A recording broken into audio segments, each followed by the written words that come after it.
مجھے درد نہیں ہو رہا، آپ نے مجھ سے میرے سارے درد چھین لیے ہیں۔ مراد خاموشی سے اسے دیکھے گیا، ماتھے پہ بل تھے۔ مجھے یہ فیصلہ مشکل لگتا تھا، چیتالیہ کو چھوڑنا، مگر آپ نے اسے میرے لیے آسان بنا دیا۔ وہ توڑ توڑ کے الفاظ ادا کر رہا تھا، نظریں در و دیوار پہ جمی تھیں۔ حالانکہ میرے پاس اب کوئی راستہ نہیں بچا، پھر بھی آپ چیتالیہ سے کہنا کہ میں ان سے دستبردار ہوتا ہوں۔ ایڈم بن محمد اب کبھی تالیہ اور فاتح کے درمیان آنے کا نہیں سوچے گا۔ مجھے اب چیتالیہ کے لیے جینے کی خواہش بھی نہیں رہی۔ میں سن رہا ہوں۔ مراد سپاٹ نظروں سے اسے دیکھ رہا تھا۔ میری جتنی زندگی باقی ہے میں وہ اپنے لیے جیوں گا، جہاں بھی جیسے بھی، اب میں پرسکون ہوں۔ مگر اس نے نظریں مراد کی طرف پھیریں۔ میں ایک عام انسان تھا، مجھے عام موت نہیں چاہیے تھی۔ میں اپنی موت کو آپ کے لیے یادگار بنانا چاہتا ہوں۔ وہ ہلکا سا کھانسا۔ مراد اتنی دور سے اس نیم اندھیر ماحول میں بھی دیکھ سکتا تھا کہ اس کی آنکھوں سے آنسو ٹپک کے سیاہ گلی سڑی جلد کی تہ میں جذب ہو رہے تھے۔ میں آپ کو کہنا چاہتا ہوں کہ آپ اچھے والد نہیں ہیں۔ آپ نے اپنی بیٹی سے ویسی محبت نہیں کی جیسی کرنی چاہیے۔ ماں باپ کا کام ہوتا ہے اپنے بچوں کی حفاظت کرنا، ان کو دوسروں کے شر سے محفوظ رکھنے کے لیے ان کی ڈھال بن جانا۔ آپ کو بس اتنا کرنا تھا، اتنی سازشوں کی ضرورت نہ تھی۔ عارف ناک پہ رومال رکھے خاموشی سے اسے سن رہا تھا۔ مراد کے چہرے پہ البتہ کوئی تاثر نہ تھا۔ آپ کے پاس اب بھی موقع ہے۔ چیتالیہ سے ویسے پیار کر کے دیکھیں جیسے کرنا چاہیے تھا۔ وہ جس کے ساتھ رہنا چاہتی ہیں، جہاں رہنا چاہتی ہیں، ان کو ان کی مرضی کرنے دیں۔ آپ چیتالیہ کو ویسے نہیں جانتے جیسے میں جانتا ہوں۔ ان کو آزاد کر دیں۔ میری جان لے لیں راجا، مگر ان کو آزاد کر دیں۔ پھر وہ خاموش ہو گیا اور گردن راجا کی طرف سے موڑ لی۔ اب مراد اس کا نیم رخ دیکھ سکتا تھا۔ وہ کافی دیر خاموش رہا تو مراد اکتا کے بولا، کہہ چکے؟ ایڈم بن محمد نے جواب نہیں دیا تو مراد نے سر جھٹکا، اس کو کھانا لا دو، شاید یہ چند سطور لکھ دے۔ وہ مڑا اور باہر کی طرف بڑھا۔ دوسرے سپاہی نے قدرے سراسیمگی سے پکارا، راجا یہ زندہ ہے؟ مراد نے اکتا کے کہا، ہاں وہ زندہ ہے، اسے کچھ کھانے کے لیے لا دو۔ وہ باہر نکلا تو عارف بھی پیچھے ہو لیا۔ سیڑھیاں چڑھ کے وہ دونوں اوپر آئے تو مراد راجا فکر مند دکھائی دیتا تھا۔ مجھے اس کی کتاب لا کے دو، میں اس کی لکھائی میں خط لکھنے کی کوشش کرتا ہوں۔ شہزادی تاشا بہت زیرک واقع ہوئی ہیں، وہ پہچان جائیں گی۔ شاید ہمیں خط کی ضرورت نہیں ہے، صرف ایک گواہی کافی ہوگی۔ مراد سوچ رہا تھا جب وہیں سپاہی باغا باغا اوپر آیا۔ راجا راجا، وہ ہانپ رہا تھا۔ وہ جواب نہیں دے رہا، اس کی آنکھیں کھلی ہیں، وہ مر گیا ہے۔ انسانی موت ایسا المیہ ہے جو سخت سے سخت دل کو بھی ایک دفعہ ہلا دیتی ہے، چاہے وہ سخت دل اس کے منتظر ہی کیوں نہ ہو۔ وہ تینوں واپس نیچے دوڑے۔ قید خانہ ویسا ہی تعفن زدہ تھا، مگر اب کوڑ زدہ قیدی دائیں پہلو فرش پہ گرا تھا، جیسے بیٹھے بیٹھے ایک طرف لڑک گیا ہو۔ بدبو پہلے سے کئی گنا بڑھ گئی تھی۔ دیکھو وہ سانس لے رہا ہے، سپاہی ہچکچایا۔ اس زمانے میں عام فہم رویہ یہ تھا کہ کوڑ چھونے سے پھیلتا ہے۔ عارف تیزی سے تعفن زدہ کوٹری کے اندر آیا اور جھک کے اس کی گلی سڑی کلائی چھوئی۔ وہاں نبض کب کی ختم ہو چکی تھی، دل کی دھڑکن اور سانسیں بھی رک چکی تھیں۔ کوڑ زدہ آدمی مر چکا تھا، وہ جا چکا تھا۔ عارف نے مراد کو دیکھا اور افسوس سے سر ہلا دیا۔ اس کی لاش کو سمندر میں بہا دو اور اس راز کو یہیں دفن کر دو۔ اگر یہ بات کسی تیسرے فرد کو معلوم ہوئی تو میں تم دونوں کو مثال عبرت بنا دوں گا۔ سرد آواز میں تنبیہ کی اور آگے بڑھ گیا۔ عارف نے جٹ سر ہلایا اور لاش کی طرف بڑھ گیا۔ اسے ہی اس کوڑ زدہ لاش کو ٹھکانے لگانا تھا۔ جانتا تھا دوسرا سپاہی مدد نہیں کرے گا۔ بندہارا کا محل رات کی تاریکی میں ڈوبا تھا۔ چند کمکمے جل رہے تھے اور دیوار پہ لگی مشعلیں روشن تھیں، جن کے باعث گرد و نواح میں راستہ تھوڑا بہت سجائی دیتا تھا۔ مراد قید خانے سے سلطنت محل چلا گیا تھا اور عشاء کے بعد وہاں سے فاتح کے ہمراہ اپنے محل واپس آ رہا تھا۔ محل کے قریب اس نے سپاہیوں کو آگے بھیج دیا تھا اور خود گھوڑے سے اتر آیا۔ لگام تھامے گھوڑے کے ساتھ چلتے ہوئے وہ کنکھیوں سے فاتح کو دیکھ رہا تھا۔ وہ بھی اس کی تقلید میں گھوڑے کی لگام تھامے پیدل چل رہا تھا۔ سفید کرتے پاجامے میں ملبوس، اپنی مخصوص سیاہ قبا کندھوں پہ ڈالے، وہ سوچ میں گم لگتا تھا۔ وفاداری تمہارے نزدیک کیا ہے وان فاتح؟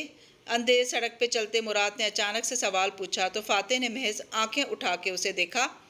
آپ کے نزدیک کیا ہے راجا؟ اپنے مفاد پہ کسی دوسرے کو ترجیح دینا، اس کے رازوں کی حفاظت کو مقدم رکھنا اور اس کا غیر مشروط ساتھ دینا۔ اگر وفا صرف یہی ہوتی تو یہ آپ مرسل کے ساتھ نبھا چکے ہیں، وہ سامنے دیکھتے ہوئے کہہ رہا تھا۔ مراد نے چونک کے قدرے دلچسپی سے اسے دیکھا۔ اتنی وفاداری تو سب آپ کے اچھے وقت میں نبھاتے ہیں راجا۔ وفاداری صرف یہ نہیں ہوتی، پھر کیا ہوتی ہے؟ فاتح نے نگاہوں کا زاویہ اس کی طرف موڑا اور سادگی سے کہا، جب راستہ تاریک ہو جائے تو الوداع نہ کہنا بلکہ ساتھ چلتے رہنا۔ وفاداری اندھیروں کے ساتھ کا نام ہے۔ مراد رک گیا تو وہ بھی ٹھہر گیا۔ دونوں اب ایک دوسرے کے آمنے سامنے اندھیر سڑک پہ کھڑے تھے۔ میں کیسے یقین کروں کہ تم میرے ساتھ وفادار ہو فاتح؟ مراد گہری نظروں سے اسے دیکھ رہا تھا۔ کیا میں اب تک خود کو وفادار ثابت نہیں کر سکا؟ بظاہر تو تم نے سب کیا ہے، لیکن ایک امتحان ابھی باقی ہے۔ وہ ٹھہرا۔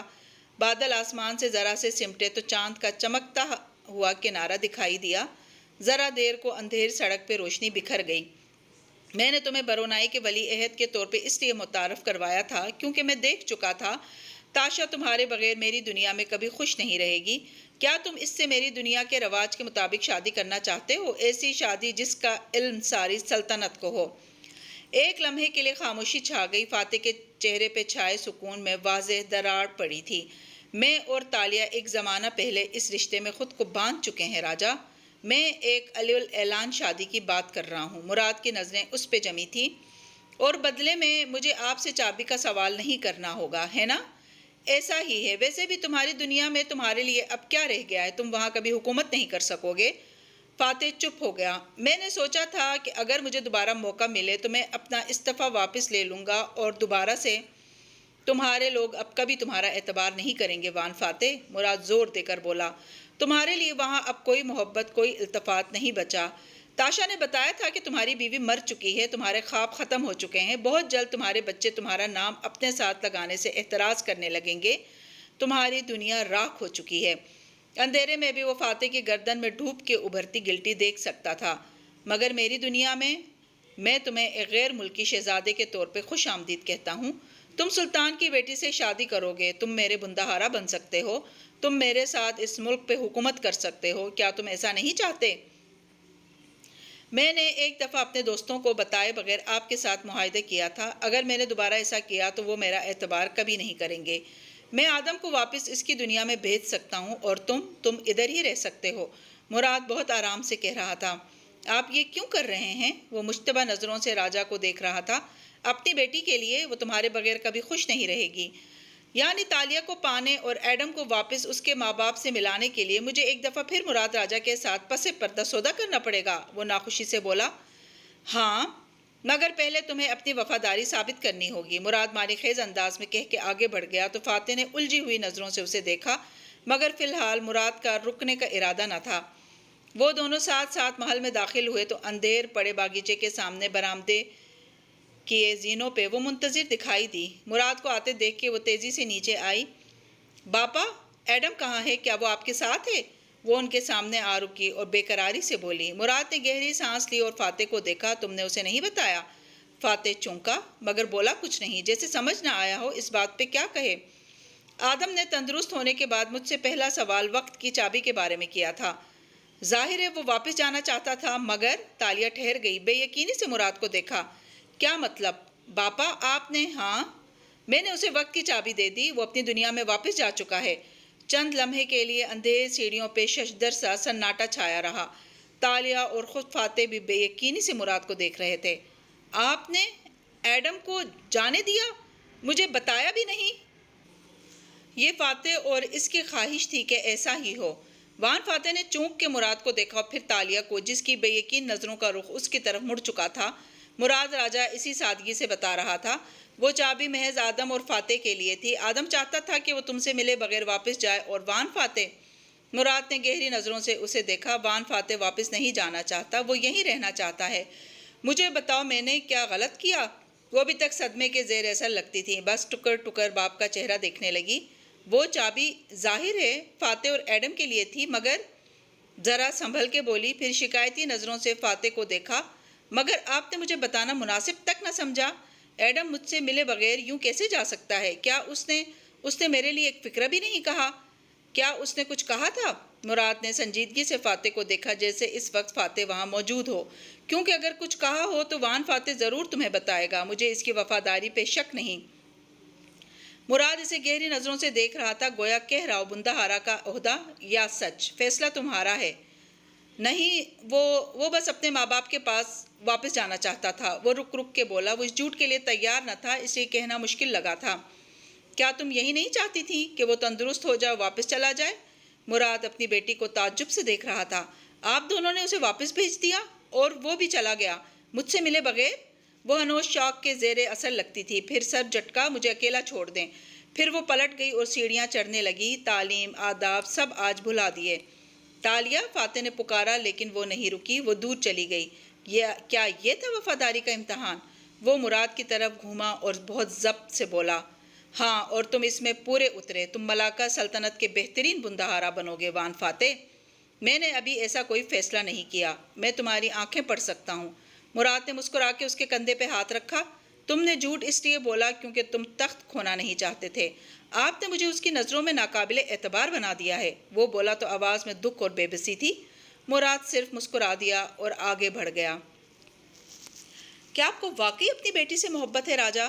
مراد کے قدم ٹھہر گئے۔ وہ مڑا اور ناگواری سے فاتح کو دیکھا۔ کیا تمہیں اب بھی شک ہے؟ میں نے آپ سے کہا تھا کہ جب میں آپ کو تخت دلاؤں گا تو میں آپ سے کچھ مانگوں گا۔ ابھی میں سلطان نہیں بنا، لیکن تخت آپ کا ہی ہے۔ یہ شہزادے تو کٹ پتلی ہیں۔ فاتح سنجیدگی سے کہتا اس کے سامنے آیا اور اس کی آنکھوں میں جھانکا۔ آپ کو اپنا وعدہ پورا کرنا ہوگا۔ کہو، مراد نے لب بھینچ لیے۔ میں صرف یہ چاہتا ہوں کہ آپ مراد راجہ بنے بغیر صرف ایک باپ کی طرح اپنی بیٹی سے پوچھیں کہ وہ کیا چاہتی ہے۔ مراد کے ابرو اچنبھے سے اکھٹے ہوئے۔ یہ کس قسم کی شرط ہے؟ میں اس کو نہیں بتاؤں گا کہ آپ نے ایڈم کو مجھ سے پوچھے بغیر واپس بھیجا ہے، میرے لیے چابی بنائی ہی نہیں ہے۔ اگر آپ یہ کام کر لیں تو میں یہاں رہنے کے لیے تیار ہوں۔ کیا آپ ایک دن کے لیے تالیہ کے باپ بن کے دکھا سکتے ہیں؟ تمہیں لگتا ہے میں ایک اچھا باپ نہیں ہوں؟ یہ فیصلہ آپ نے کرنا ہے۔ کیا آپ اپنی بیٹی کو اپنے سیاسی مقاصد کے لیے استعمال کرنے کے بجائے اس سے اس کی مرضی پوچھ سکتے ہیں؟ اور اس سے کیا ہوگا؟ اگر آپ واقعی اس کے باپ بن کے اس سے بات کریں گے تو آپ کو اسے ایڈم کے بارے میں سچ بتانا ہوگا۔ سچ بتائے بغیر آپ دونوں کا رشتہ کھوٹا رہے گا۔ میں نہیں مان سکتا کہ بغیر کسی بڑی وجہ کے آپ نے ایڈم کو خاموشی سے واپس بھیج دیا۔ کچھ ہے جو آپ چھپا رہے ہیں۔ مراد چند لمحے اس کا چہرہ دیکھتا رہا، پھر گہری سانس اندر کھینچی۔ اس نے جاتے وقت کہا تھا کہ وہ تالیہ اور فاتح کے درمیان نہیں آنا چاہتا۔ وہ چہ تالیہ سے دستبردار ہونا چاہتا ہے۔ وہ اب چہ تالیہ کے لیے نہیں جیے گا۔ مراد نے اس کے الفاظ دہرا دیے اور فاتح چند ثانیے کے لیے کچھ بول نہ سکا۔ یہ ایڈم کے ہی الفاظ تھے اور یہ اس کے لیے نئے تھے۔ یہ الفاظ کسی سازش، کسی منصوبے کا حصہ نہ تھے۔ اس نے ایسا کہا جو بات دونوں کے درمیان تکلف میں ہمیشہ ادھوری رہ گئی تھی، اسے ایڈم جاتے جاتے پورا کر گیا تھا۔ مراد اسے وہیں چھوڑ کے اندر آیا تو نیم اندھیر روشن راہداریاں ویران پڑی تھیں۔ اپنی خوابگاہ کی طرف جانے کے بجائے وہ تالیہ کے کمرے کی طرف آیا۔ دروازہ کھلا تھا۔ پہرے دار بت بنے کھڑے تھے اور وہ پلنگ پہ بیٹھی تھی، ننگے پیر فرش پہ تھے اور خود گم سم خلا میں دیکھ رہی تھی۔ آہٹ پہ نظریں اٹھائی، پھر نکاہت سے مسکرائی۔ کمرے میں 2 مشعلیں روشن تھیں، اس لیے اس کا چہرہ زرد روشنی میں واضح دکھائی دیتا تھا۔ تم مجھ سے خفا ہو کہ میں نے اسے جانے دیا؟ وہ اس کے پلنگ پہ بیٹھا اور نرمی سے پوچھا۔ نہیں، تالیہ نے نفی میں سر ہلایا، میں خود سے خفا ہوں۔ کیوں؟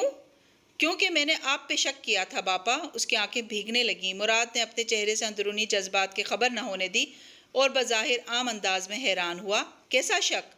یہی کہ دوا کام نہیں کرے گی یا شاید ترکیب درست نہ ہو، لیکن آپ نے اپنا وعدہ نبھایا۔ مجھے آپ پہ کبھی شک نہیں کرنا چاہیے تھا۔ پھر اس نے گہری سانس لی۔ جب مرسل نے اپنے بھائی کو مارا تو مجھے لگا میں اس پاگل دنیا میں نہیں رہ پاؤں گی۔ میں بھی ایڈم اور فاتح کے ساتھ واپس جانے کا سوچنے لگی تھی، لیکن آپ نے جو کچھ میرے دوست کے لیے کیا اس کے بعد میں آپ کو کبھی نہیں چھوڑ سکتی۔ وہ بھیگی آنکھوں سے مسکرائی۔ ایڈم صحتیاب ہو گیا اور واپس چلا گیا۔ مجھے یہی چاہیے تھا، لیکن وہ مجھ سے مل کے کیوں نہیں گیا؟ مراد چند ہمیں اس کا اداس چہرہ دیکھتا رہا۔ وہ تمہارا دوست تھا۔ توقف کیا۔ تمہارے نزدیک دوستی کیا ہے تاشا؟ اس نے آنکھیں رگڑی اور سادگی سے کہنے لگی، کسی کی خوشی میں خوش، اس کے غم میں غمگین، اس کو اعتبار اور مان دینا، وفا نبھانا۔ اور محبت کیا ہوتی ہے؟ تالیہ نے ہلکے سے شانے اچکائے۔ پتہ نہیں، میں بتاؤں؟ مراد آگے کو جھکا اور اس کی آنکھوں میں جھانکا۔ محبت وہ دوستی ہوتی ہے جس سے آگ کی لپٹیں اٹھنے لگیں۔ تالیہ مراد اپنی جگہ پتھر ہو گئی۔ اس نے جاتے ہوئے کہا تھا کہ وہ چہ تالیہ اور فاتح کے درمیان سے نکلنا چاہتا ہے، وہ چہ تالیہ سے دستبردار ہونا چاہتا ہے، اور اب وہ چہ تالیہ کے بجائے اپنے لیے جینا چاہتا ہے۔ اس کا انداز گہرا تھا، وہ جانتا تھا کہ اس کا یہی کہنا کافی تھا۔ وہ یہ کہہ کے اٹھ گیا اور شہزادی پتھر کا مجسمہ بنی بیٹھی رہی۔ یہ بات نہیں تھی، یہ کسی سازش، کسی جھوٹ کا حصہ نہ تھی۔ یہ ایڈم کیا کہہ گیا تھا؟ ایڈم اس کا دوست تھا، صرف دوست، وہ اس سے زیادہ کچھ نہ تھا۔ مگر وہ ایڈم کی نظر میں کیا تھی؟ وہ خالی نظروں سے مشعل کے شعلوں کو دیکھ رہی تھی۔ وہ اس کو اسرا کی گیلری میں ملا تھا، وہ اس کو چور سمجھتا تھا، وہ اس کو پولیس کے حوالے کرنا چاہتا تھا، وہ اس کے پیچھے کنویں تک آیا تھا اور پھر وہ ہمیشہ اس کے پیچھے آنے لگا۔ ایڈم بن محمد ہمیشہ اس کے ساتھ ہوتا تھا، مشکل میں اس کے پاس تسلی دینے کے لیے، اس کو سمجھانے اور کبھی کبھار صرف اس کو سننے کے لیے۔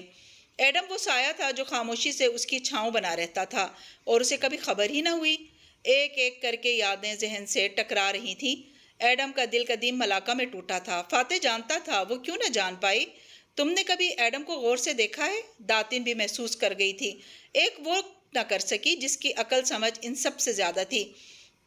وہ اس کے انٹرویوز دیکھنا بھول جاتی تھی، وہ اس کی ای میلز کے جواب نہیں دیتی تھی، وہ اس کے پاس صرف اپنی کہنے آتی تھی۔ اس نے کبھی بیٹھ کے سنا ہی نہیں کہ وہ کیا چاہتا ہے۔ وہ اس کی زندگی کا کون سا برتن تھا اور وہ اس کی زندگی میں کیا تھی؟ کیا میں کبھی اس سے پوچھ پاؤں گی کہ اس نے یہ سب مجھے بتایا کیوں نہیں؟ وہ ابھی تک سن سی بیٹھی تھی۔ آپ کتابیں نہیں پڑھتی چیتالیہ؟ مسکراتا ہوا لہجہ یاد آیا تو احساس ہوا کہ وہ خود بھی تو ایک کتاب ہی تھا۔ کیا وہ ہمیشہ یہ پوچھا کرتا تھا کہ وہ اسے کیوں نہیں پڑھتی؟ اور وہ آگے سے کیا کہتی تھی؟ اپنے جواب یاد ہی نہیں تھے۔ اوہ ایڈم! اس نے سر دونوں ہاتھوں میں گرا دیا۔ ایڈم بن محمد اظہار کے اس عجیب طریقے سے اسے اداس کر گیا تھا۔ صبح کی دھودیا روشنی ملاقہ کے اونچے محلوں پہ پھیلی تھی، رات کی ساری سیاہی کو اس نے دھو ڈالا تھا۔ پرندوں کا ایک غول چہچہاتا ہوا بندہ ہارا کے محل کے اوپر سے گزر رہا تھا اور وہ بالکنی میں کھڑی سر اٹھائے ان کو دیکھ رہی تھی۔ ماتھے پہ ہاتھ کا چھجا بنا رکھا تھا اور آنکھیں تیز روشنی کے باعث چندیا رکھی تھیں۔ تالیہ! اس آواز پہ اس کا ہاتھ نیچے آن گرا، وہ ٹھٹک گئی، پھر بے یقینی سے پلٹی۔ مراد کمرے کے دروازے پہ کھڑا تھا جو بالکنی میں کھلتا تھا۔ کتنے عرصے بعد اس نے تالیہ کو تالیہ کہہ کے پکارا تھا۔ باپا! وہ خوشگوار حیرت سے بولی، پھر اسے دیکھا تو مزید چونکی۔ مراد کا حلیہ پہلے سے مختلف تھا۔ وہ خاکی رنگ کی بنا آستین کی جیکٹ میں ملبوس تھا اور اس نے گہرا سبز پاجامہ پہن رکھا تھا۔ ماتھے پہ پٹی میں باندھنے کے بجائے بالوں کو پونی میں جکڑ رکھا تھا۔ نہ میان میں تلوار تھی، نہ ہاتھ میں قیمتی انگوٹھیاں، بس کندھے پہ ترکش تھا اور چہرے پہ مسکراہٹ۔ کیا تم شکار پہ جانا چاہتی ہو؟ وہ کھلے دل سے مسکرا دی اور اس بات میں سر ہلا دیا۔ ملاقہ کا جنگل الور سونگھائی کے جنگل سے مختلف تھا جس میں بچپن میں وہ جایا کرتی تھی، مگر شاید سارے جنگل اندر سے ایک جیسے ہوتے ہیں۔ ان میں سارے راستے گم ہو جاتے ہیں اور وہ زندہ ہوتے ہیں۔ وہ دونوں شکار کے لباس میں ملبوس، کندھوں پہ ترکش اٹھائے جنگل میں چلتے جا رہے تھے۔ یہ ایک رین فارسٹ تھا اور اونچے درختوں نے اوپر سبز چھت بنا رکھی تھی۔ بمشکل سورج کی روشنی جنگل کے فرش پہ پہنچ پاتی تھی۔ کیا تم آدم کے لیے فکر مند ہو؟ ایک سبز پانی کے جوہر کے کنارے پتھر پہ بیٹھتے ہوئے مراد نے سرسری انداز میں پوچھا، پھر ترکش اتار کے نیچے رکھا۔ نہیں باپا، وہ اپنی دنیا میں پہنچ جائے، اس سے زیادہ مجھے کیا چاہیے؟ وہ ساتھ بیٹھتے ہوئے بولی، البتہ اس کے انداز میں اداسی تھی۔ مراد نے غور سے اس کا چہرہ دیکھا۔ وہ جوہر کی سطح پہ چمکتے درختوں کا عکس دیکھ رہی تھی۔ میں تمہیں یہاں کسی وجہ سے لایا ہوں۔ تالیہ نے نظریں اٹھا کے اسے دیکھا۔ چھوٹے سیاہ بالوں کو پونی میں باندھے، وہ بھی شکاریوں والے سادہ خاکی کرتے پاجامے میں ملبوس تھی۔ کیا؟ میں چاہتا ہوں تم اپنی زندگی کو کسی کنارے سے لگا لو۔ آدم جا چکا ہے اور فاتح یہاں رہنا چاہتا ہے۔ ہمیں چاہیے کہ ہم اس کو اپنے خاندان کا حصہ بنا لیں۔ تالیہ نے تعجب سے پلکیں جھپکائیں۔ آپ چاہتے ہیں میں وان فاتح سے شادی کر لوں؟ قدرے توقف سے تصحیح کی۔ مطلب ہم اپنی شادی کو ظاہر کر دیں؟ برونائی کے ولی عہد سے شادی برا سودا نہیں ہے، مراد مسکرا کے بولا تو وہ بس اسے دیکھ کے رہ گئی۔ باپا، ان کو اپنی دنیا میں واپس جانا ہے، وہ یہاں نہیں رکنا چاہتے۔ وہ رکنے پہ تیار ہے۔ تالیہ کی آنکھیں مشتبہ انداز میں چھوٹی ہوئیں۔ آپ نے ایک دفعہ پھر ان سے پس پردہ کوئی سودا تو نہیں کر لیا؟ میں نے اس سے پوچھا کہ وہ یہاں رکنا چاہتا ہے تو اس نے رضامندی ظاہر کر دی۔ وہ آدم کے ساتھ واپس نہیں جانا چاہتا تھا، اس میں سودا کیسا؟ مگر میں ایسا نہیں چاہتی، وہ تیزی سے بولی، پھر لب کاٹے۔ مراد نے غور سے اسے دیکھا۔ تم یہاں نہیں رہنا چاہتی؟ میں بس یہ چاہتی ہوں کہ آپ فاتح کو چابی بنا دیں تاکہ وہ چلے جائیں۔ وہاں ان کی زندگی ان کی منتظر ہے، ہم ان سے وہ نہیں چھین سکتے۔ کہیں تم اس کے ساتھ خاموشی سے چلے جانے کا ارادہ تو نہیں رکھتی؟ مراد کا لہجہ خشک ہو گیا۔ زیرک نگاہیں تالیہ پہ جمی تھیں۔ وہ چند لمحے لب کاٹتی رہی، پھر گردن کڑا کے بولی، نہیں، اگر ان کے لیے چابی بنانے کے عوض آپ مجھے یہاں رکھنا چاہتے ہیں تو میں اس کے لیے تیار ہوں، مگر وہ خود یہاں رہنا چاہتا ہے۔ میں اسے ملاکا سلطنت کا بندہارا بنا سکتا ہوں۔ مراد نے شانے اچکایا۔ وہ بالکل ٹھہر کے اسے دیکھنے لگی۔ یعنی آپ دونوں نے واقعی پس پردہ سودا کر لیا ہے؟ آپ نے انہیں تخت کی پیشکش کی اور وہ لالچ میں آ گئے؟ تخت کا لالچ کسے نہیں ہوتا تاشا؟ تالیہ نے ایک نظر اس کے شکاریوں والے حلیے پہ ڈالی۔ اسے تالیہ کہنا، یہ لباس، یہ ترکش، یہ جنگل کا سفر، سب مراد راجہ اپنے نئے سودے کی تکمیل کے لیے کر رہا تھا۔ آپ مجھے یہاں لائے تھے تو مجھے لگا آپ مجھ سے کچھ کہنا چاہتے ہیں، مگر آپ صرف اپنے سیاسی مقاصد کے لیے ایک دفعہ پھر مجھے اور فاتح کو استعمال کرنا چاہ رہے ہیں۔ وہ دکھ سے بولی، کیا تم حکومت نہیں کرنا چاہتی؟ میں کچھ نہیں چاہتی، وہ رکھائی سے کہتی اٹھ کھڑی ہوئی۔ مجھے اکیلا چھوڑ دیں تاشا۔ وہ ساتھ ہی اٹھا۔ آپ نے مجھ سے میرے دو دوست دور کر دیے باپا، ایک کو وقت کے پار بھیج دیا اور دوسرے کو بے اعتبار کر دیا۔ میں فی الحال تنہا رہنا چاہتی ہوں، وہ اکتائے ہوئے انداز میں کہتی ایک طرف کو چلنے لگی۔ ترکش وہیں چھوڑ دیا، سینے پہ بازو لپیٹے اور دور چلتی گئی۔ میں تمہارے بھلے کے لیے کہہ رہا ہوں۔ مراد نے دیکھا وہ تھوڑی دور جا کے زمین پہ بیٹھ گئی تھی۔ وہ مسکرا دیا۔ وہ دونوں ہاتھوں سے مٹی کھود رہی تھی۔ وہ بچپن میں اکثر ایسے کرتی تھی، ناراض ہوتی تو جا کے درختوں کے بیچ زمین پہ بیٹھ جاتی، جوتے اتارتی، مٹی کھودتی اور ایک اونچا محل بناتی۔ وہ آج بھی یہی کر رہی تھی۔ اس کے ہاتھ غصے میں تیز تیز کام کر رہے تھے۔ وہ پھر سے محل بنا رہی تھی۔ وہ اسے وہیں چھوڑ کے آگے بڑھ گیا۔ دن چڑھنے لگا تھا اور مراد کو محل جا کے بہت سے کام کرنے تھے۔ اسے اس لباس سے بھی چھٹکارا چاہیے تھا جو اس نے اپنا عہد پورا کرنے کے لیے پہنا تھا۔ اس نے وان فاتح سے کیا وعدہ اپنے تئیں پورا کر دیا تھا۔ اب وہ دونوں اس کی مرضی کے منصوبے کے تحت چل رہے تھے اور چلتے رہیں گے۔ مراد کو مزید کسی محنت یا جہد کی ضرورت نہ تھی۔ وہ اپنا مقصد حاصل کر چکا تھا۔ وہ جنگل سے نکل کے محل کی طرف جانے والے راستے پہ چل رہا تھا جب ایک فکرہ ذہن سے ٹکرایا۔ تاشا ایک سمندری سفر پہ جائے گی جس سے وہ واپس نہیں آئے گی۔ مراد ٹھہر گیا، گردن موڑی۔ جنگل کے اس پار ساحل سمندر تھا جو ویران پڑا تھا۔ اس کے ذہن میں ایک دوسرا منظر لہرایا، وہ منظر جو وہ تھوڑی دیر پہلے دیکھ کے آیا تھا۔ مٹی پہ غصے میں بیٹھی تالیہ، محل بناتے اس کے کیچڑ میں لتھڑے ہاتھ اور اس کے جوتے۔ تالیہ نے جوتے نہیں اتارے تھے۔ آپ چہ تالیہ کو ویسے نہیں جانتے جیسے میں جانتا ہوں۔ مراد ایک دم پیچھے کو بھاگا۔ میں اپنی دنیا میں فریب کار تھی باپا، میرا ہنر فریب دینا تھا۔ وہ تیزی سے جنگل کی طرف جا رہا تھا۔ فریب کار وہ ہوتا ہے باپا جو دوسرے کو وہ دکھائے جو وہ دیکھنا چاہتا ہے۔ ہر طرف درخت ہی درخت تھے۔ وہ پسینے میں شرابور ان کے درمیان بھاگتا جا رہا تھا۔ مجھے صرف فریب کاری آتی ہے اور جو مجھے کرنا آتا ہے وہ میری جان ہمیشہ بچاتا رہے گا۔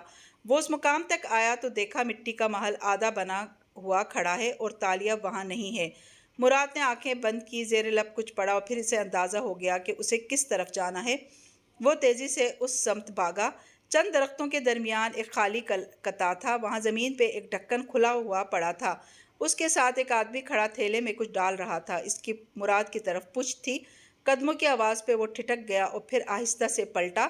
مراد کو دیکھا تو ساکت رہ گیا۔ آدم بن محمد؟ مراد راجہ سرخ پڑتی آنکھوں سے اسے دیکھ رہا تھا۔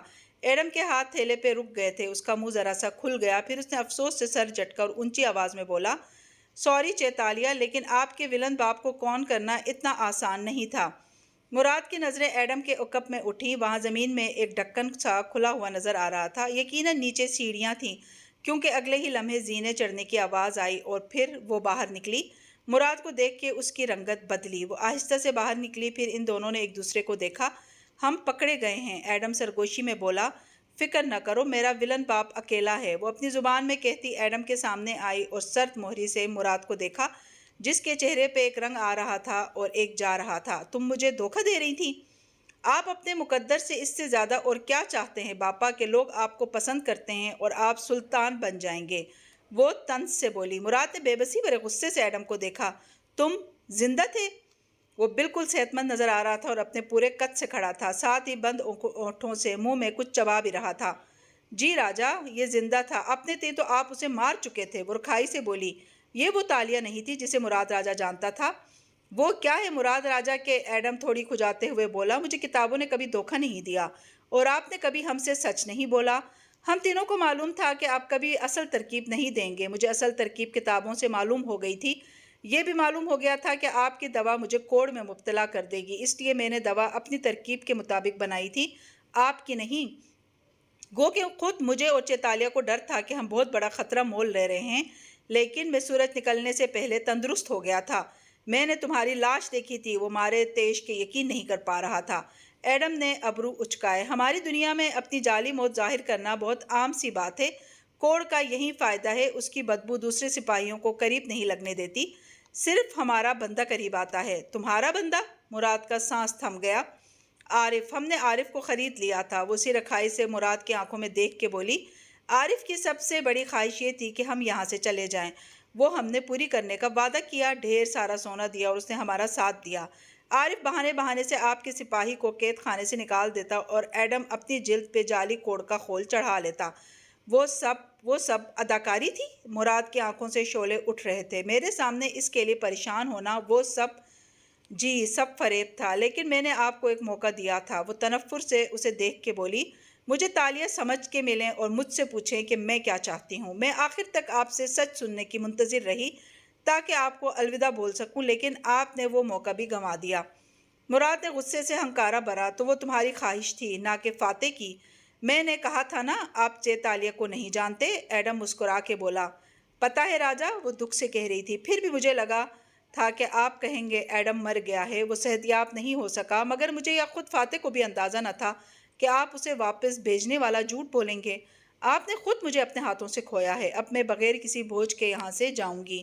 مراد چونکا، نظریں عقب میں نظر آتے کھلے دہانے تک گئیں۔ مگر تمہارے پاس وقت کی چابی نہیں ہے۔ Surprise, surprise! ایڈم نے گردن میں زنجیر کے ساتھ پہنی چابی لہرائی۔ مراد کی آنکھیں بے یقینی سے پھیلیں۔ یہ کیسے؟ کیونکہ آپ ملاقہ کے واحد جادوگر نہیں ہیں۔ آواز پہ ان تینوں نے گردن اس سمت موڑی جہاں سے وہ چلا آ رہا تھا۔ کندھے پہ تھیلا ڈالے، چہرے پہ سنجیدہ سپاٹ تاثرات سجائے، وہ تالیہ اور ایڈم کے ساتھ آ کھڑا ہوا۔ سوری، مجھے دیر ہو گئی۔ پھر مراد راجہ کی آنکھوں میں براہ راست دیکھا۔ آپ کو سب معلوم ہو ہی گیا ہے تو بتاتا چلوں۔ میں جانتا تھا آپ چابی کبھی نہیں بنائیں گے، اس لیے میں نے یان سوفو سے سودا کر لیا تھا۔ مراد نے گہری سانس لی۔ اور بدلے میں تم نے اسے بغاوت کی اطلاع اور بھاگنے میں مدد فراہم کی؟ بالکل، میں نے اس سے دشمنی ترک کر دی اور اس نے مجھے چابی بنا دی۔ مجھے یہی چاہیے تھا، اور ہاں، یہ سب میں نے اپنے دوستوں کے علم میں لا کے کیا تھا۔ وہ مراد کو دیکھتے ہوئے درشتی سے کہہ رہا تھا۔ میں نے ایک دفعہ ان سے چھپ کے آپ سے سودا کیا تھا، لیکن میں اب وہ انسان نہیں رہا جو مصلحتوں پہ فیصلے کروں۔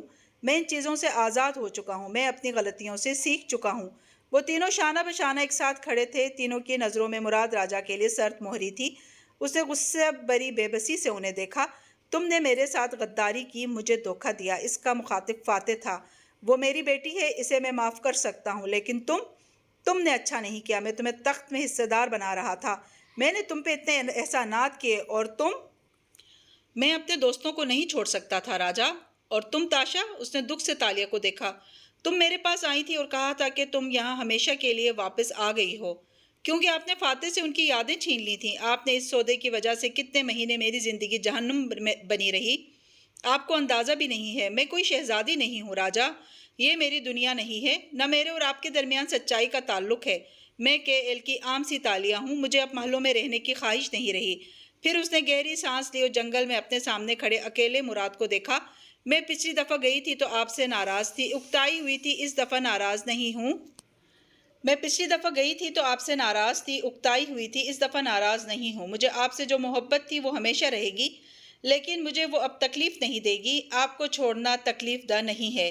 مراد نے اپنے دائیں بائیں دیکھا۔ اس کے چہرے پہ جھنجھلاہٹ اور بے بسی تھی۔ آپ اپنے ساتھ لاؤ لشکر نہیں لائے، اچھا ہے، لاتے بھی تو آپ ہمیں نہیں روک سکتے تھے مراد راجہ۔ ہم اپنی دنیا میں واپس جا رہے ہیں، ایک دفعہ دروازہ بند ہو گیا تو آپ اسے نہیں کھول سکیں گے۔ فاتح نے اب ان دونوں کو اشارہ کیا۔ وہ دونوں سپاٹ نظروں سے مراد کو دیکھتے کھلے دہانے کی طرف بڑھ گئے۔ اس کے دیکھتے ہی دیکھتے وہ نیچے اتر گئے۔ ڈھکن ابھی تک کھلا تھا۔ مجھے آپ کے لیے افسوس ہے راجہ، میں جانتا ہوں بیٹی کو کھونے کا دکھ کیا ہوتا ہے، اسی لیے میں نے آپ کو موقع دیا تھا اپنی بیٹی کی نظروں میں سرخرو ہونے کا، لیکن خیر، الوداع مراد راجہ۔ اس نے گردن اٹھا کے آسمان کو دیکھا جو درختوں کے پتوں کے جھروکوں سے بدقت نظر آتا تھا۔ الوداع ملاکہ۔ یہ کہتے ہوئے وہ مڑا اور کھلے دہانے کی طرف بڑھا۔ تبھی اسے احساس ہوا کہ مراد اس کی طرف لپکا ہے، لیکن اس سے پہلے کہ وہ مڑتا، مراد راجہ نے کوئی نوکیلی شے اس کی کمر میں گھونپ دی تھی۔ وقت تھم گیا، درختوں سے پرندے جھپاک سے اڑ گئے۔ فاتح کے منہ سے کرا بھی نہیں نکلی۔ وہ گھٹنوں کے بل زمین پہ بیٹھتا چلا گیا۔ پہلو میں درد کی ناقابل برداشت لہر اٹھی تھی، بصارت دھندلا گئی تھی۔ مراد نے اس کے کان کے قریب سرگوشی کی۔ جاؤ، میں نے تم تینوں کو آزاد کیا اور یہ تمہاری غداری کا بہت چھوٹا بدلہ ہے۔ یہ کہہ کے مراد سیدھا کھڑا ہوا اور تنفر سے اسے دیکھا۔ وہ اپنے پہلو پہ ہاتھ رکھے جھکا ہوا تھا۔ جنگل کی زمین پہ اس کا لہو ٹپکتا دکھائی دے رہا تھا۔ فاتح بہت ضبط سے پہلو پہ ہاتھ رکھے اٹھا۔ وہ شدید تکلیف میں تھا لیکن اس نے کوئی مزاحمت نہیں کی۔ مراد منتظر تھا کہ فاتح اس پہ حملہ آور ہوگا، مگر فاتح نے صرف نفی میں سر ہلایا۔ تم تالیہ کے باپ ہو اور میں تمہارا قاتل نہیں بننا چاہتا۔ ایک نفرت بھری نظر اس پہ ڈال کے وہ دہانے کی طرف بڑھ گیا۔ مراد نے اسے سیڑھیاں اترتے دیکھا، اس کی آنکھیں سرخ پڑ رہی تھیں۔ پھر اس نے ڈھکن بند ہوتے دیکھا۔ وقت کے ان مسافروں کا قصہ تمام ہو چکا تھا۔ وہ اپنی بیٹی کو کھو چکا تھا۔ اس نے قدم موڑ لیے۔ اس کا رخ سلطنت محل کی جانب تھا۔ اپنی کتاب کا آخری صفحہ تحریر کرو ابن ابی بکر۔ کچھ دیر بعد وہ فوارے کے ساتھ کھڑا تھا اور دور افق کو دیکھتے ہوئے کہہ رہا تھا۔ سامنے بیٹھا مورخ جو ہنگامی حکم پہ بلوایا گیا تھا، کبھی حیرت سے راجہ کی بکھری بکھری حالت دیکھتا اور کبھی سر جھکا کے تیز تیز لکھنے لگ جاتا۔ لکھو کہ مراد راجہ نے برونائی کے ولی عہد سے اپنی بیٹی کی شادی کر دی تھی۔ وہ دونوں بحری سفر پہ روانہ ہو گئے، لیکن مذاق مذاق میں شہزادی تاشا نے ایک جادوئی سوئی ولی عہد کو گونپ دی۔ ولی عہد کا خون بہتا گیا۔ وہ زخم کی تاب نہ لا کے مر گیا اور اس غم کے باعث تاشا اس نے خود کو سمندر کی لہروں کے حوالے کر دیا۔ اس کے بعد تاشا کو کسی نے ملاقہ میں نہیں دیکھا۔ وہ اس بحری سفر سے کبھی لوٹ کے نہیں آئی۔ جس وقت مراد جنگل سے باہر جا رہا تھا، وان فاتح پہلو پہ ہاتھ رکھے دھیرے دھیرے نیچے آ رہا تھا۔ تالیہ اور ایڈم نیچے موجود اس قدیم دروازے کے ساتھ کھڑے تھے۔ ایڈم کے ہاتھ میں چابی تھی جس سے وہ تالا کھول رہا تھا۔ تالیہ نے ایک گہری نظر اس پہ ڈالی اور آہستہ سے بولی، تم نے اپنی جعلی موت کے وقت باپا سے جو کہا وہ پلان کا حصہ نہیں تھا۔ تمہاری وہ بات چیتالیہ، اس نے سنجیدگی سے اسے ٹوک دیا، وہ بات ہم وقت کے اس پار کریں گے۔ مگر ایڈم، کیا وہ میں نے کہا نا، ہم وہ بات کیل میں کریں گے۔ وان فاتح، آپ آگے؟ گڈ، میں دروازہ کھول رہا ہوں۔ وہ پہلو پہ ہاتھ رکھے زینے اتر رہا تھا۔ چہرے پہ تکلیف کو ضبط کرنے کے آثار تھے۔ ایڈم جو ساتھ ساتھ تالا کھول کے دروازہ دھکیل رہا تھا وہیں ٹھہر گیا۔ تالیہ نے بھی چونک کے اسے دیکھا۔ فاتح، وہ بے یقینی سے اس کی طرف بڑھی، اس کا بازو تھاما۔ پہلو پہ رکھے اس کے ہاتھ خون سے سرخ ہو رہے تھے۔ تالیہ نے جگہ کو چھوا تو اس کی انگلیاں بھی سرخ خون سے بھیگ گئیں۔ یہ باپا نے کیا ہے؟ اس کی بے یقینی صدمے میں بدلی۔ ان باتوں کا وقت نہیں ہے، تالا کھل چکا ہے، ہمیں واپس جانا ہے، وہ قدرے سختی سے کہہ کے آگے بڑھا۔ آپ زخمی ہیں؟ ایڈم ہکا بکا رہ گیا۔ چلو ایڈم، جلدی کرو۔ وہ تکلیف برداشت کرتا تیزی سے چوکھٹ کی طرف جا رہا تھا۔ ایڈم نے بھی پیچھے قدم بڑھائے۔ جلدی چلو۔ باپا نے یہ کیسے کیا؟ اس کا صدمہ غصے میں بدل رہا تھا، رنگت سرخ پڑنے لگی تھی۔ باپا نے اس آدمی پہ حملہ کیا جو میرے لیے سب کچھ تھا۔ وہ ایک دم مڑی اور زینے پھلانگتی اوپر کو لپکی۔ چیتالیہ، آپ کیا کر رہی ہیں؟ ایڈم کی اکتائی ہوئی آواز سنائی دی۔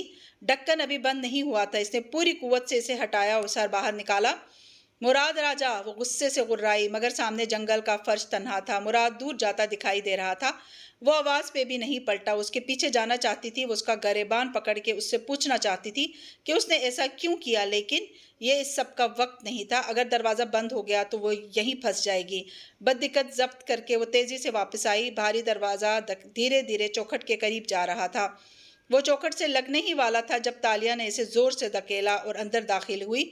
اس کے گھستے ہی دروازہ بند ہو گیا۔ اب ہر طرف اندھیرا تھا۔ ایڈم، فاتح، اس نے اندھیرے میں پکارا۔ جواب نہ دارت۔ وہ تیزی سے آگے بڑھی، پیر زینوں سے ٹکرایا۔ وہ اندھیرے میں ٹٹولتی اوپر چڑھنے لگی۔ آخری زینے کے اوپر ڈھکن تھا۔ تالیہ نے اسے کھولا اور باہر نکلی۔ وہ سڑک کے کنارے پہ کسی مین ہول سے باہر نکل رہی تھی۔ چند لمحے کے لیے صحن کو سمجھ نہ آئی کہ وہ کہاں ہے، مگر پھر آہستہ آہستہ اس نے گردن گھمائی۔ وہ جدید ملاقہ کی ایک سڑک تھی۔ دور دور تک دکانیں اور ریسٹوران بنے نظر آ رہے تھے۔ سڑک پہ دو رویہ ٹریفک رواں دواں تھی۔ رات کا وقت تھا اور اسٹریٹ لائٹس جگمگا رہی تھیں۔ سامنے ایک بورڈ نظر آ رہا تھا، جونکر اسٹریٹ، اور آگے مڑنے کا نشان تھا۔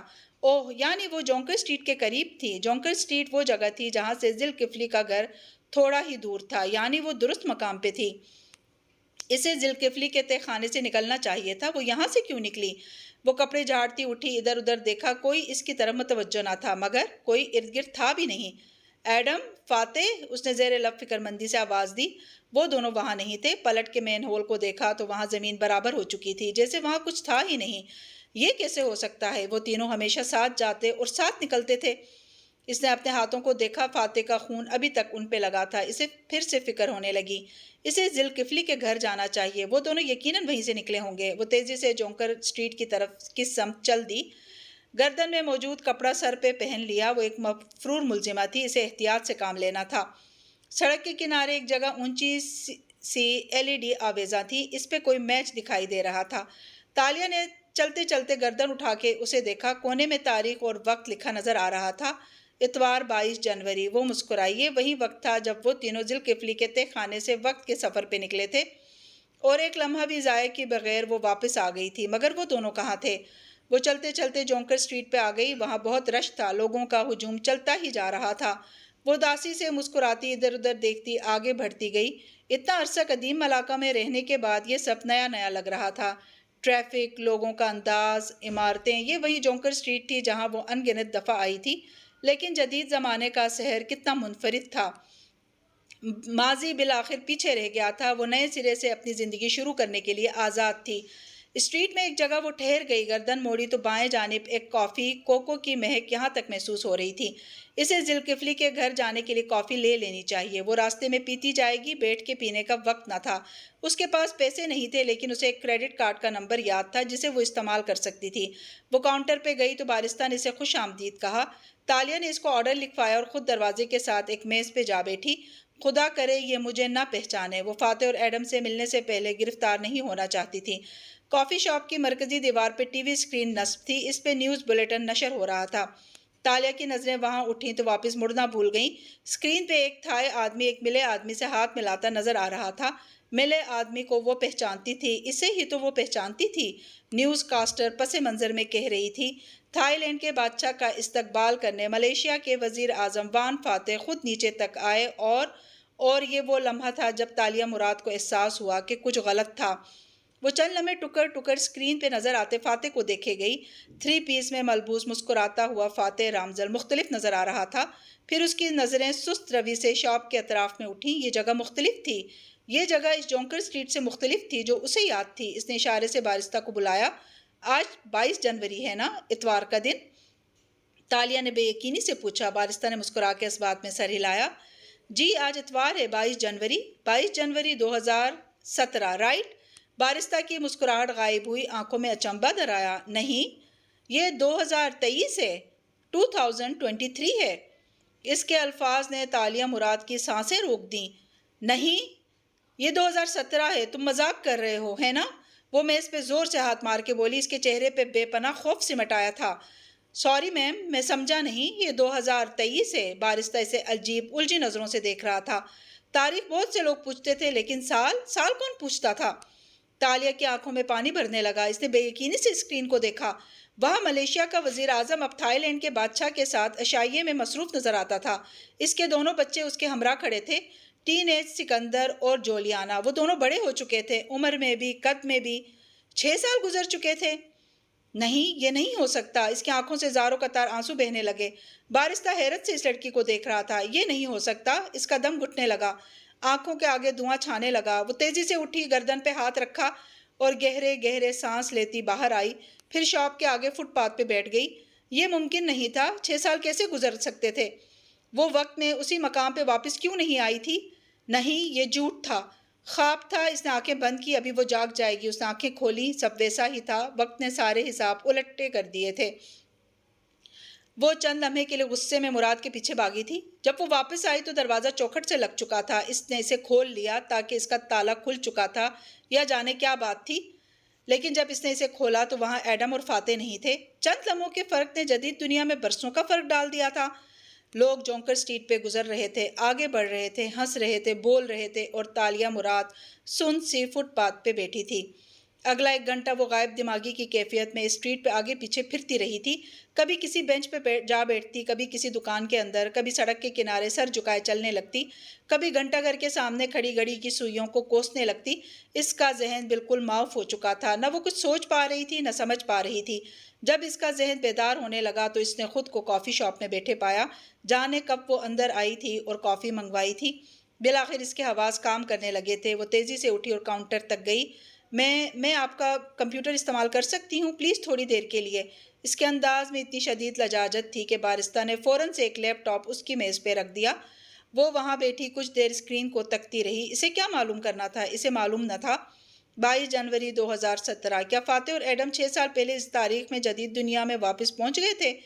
22 جنوری کو جو بھی ہوا ہوگا اس کی خبر اگلے روز کے اخبار میں چھپی ہوگی۔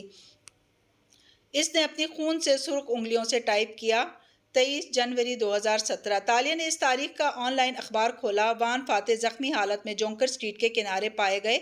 وان فاتح ہسپتال میں داخل، ان کی حالت تشویشناک ہے۔ حملہ آور کا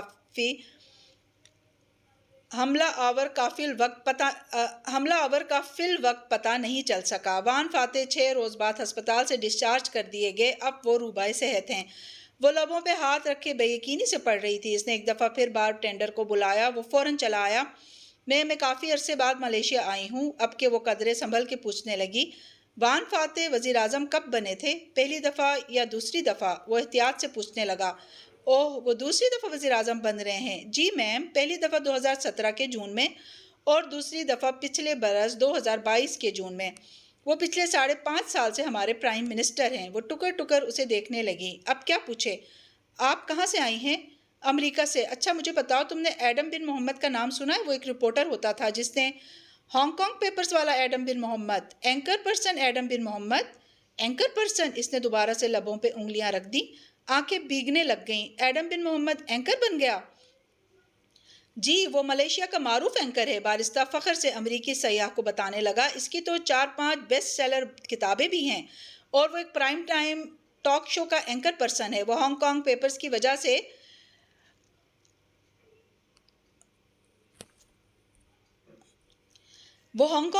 وجہ سے پولائٹزر پرائز کے لیے بھی نامزد ہوا تھا، لیکن اسے پرائز نہیں ملا۔ پرائز آخر میں گوروں کو مل جاتا ہے۔ اس پہ ایک زمانے میں قاتلانہ حملے ہوتے تھے۔ وہ تو پرانی بات ہے، اب تو وہ سٹار اینکر ہے، اسے کون کچھ کہہ سکتا ہے؟ خود پرائم منسٹر بھی نہیں۔ آپ کو کچھ اور چاہیے؟ اسے دائیں بائیں گردن ہلائی۔ مجھے اب اور کیا چاہیے ہوگا؟ وہ واپس اسکرین کی طرف متوجہ ہوئی۔ ایڈم کا نام کپ کپاتی انگلیوں سے ٹائپ کیا۔ سوٹ میں ملبوس مسکراتا ہوا ایڈم بن محمد۔ وہ اب سیلیبریٹی رپورٹر سے کہیں آگے بڑھ چکا تھا۔ وہ دنیا گھومنے والا، محلوں میں اٹھنے بیٹھنے والا، ایوارڈز اور انعامات جیتنے والا ایڈم بن محمد تھا۔ اس کا لباس قیمتی تھا، اس کا گھر شاہانہ تھا، اس کی کلاس مختلف ہو چکی تھی، وہ اپنی زندگی میں کامیاب ہو چکا تھا۔ اس نے اسکرین فولڈ کر دی۔ دماغ ایک دفعہ پھر سے معاف ہونے لگا۔ نظریں اوپر ٹی وی اسکرین کی طرف اٹھیں تو وزیر اعظم وان فاتح پھر سے دکھائی دینے لگا۔ اب کی خبر مختلف تھی۔ اگلا بلیٹن تھا، وہ بس ٹکر ٹکر اسے دیکھے گئی۔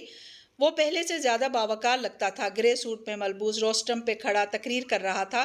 وہیں اعتماد، وہیں بے نیازی، وہیں حکمرانی کا سا انداز۔ تالیہ نے سر میز پہ گرا دیا۔ یہ سب غیر حقیقی تھا۔ اس کا دماغ مزید کچھ قبول کرنے سے انکاری تھا۔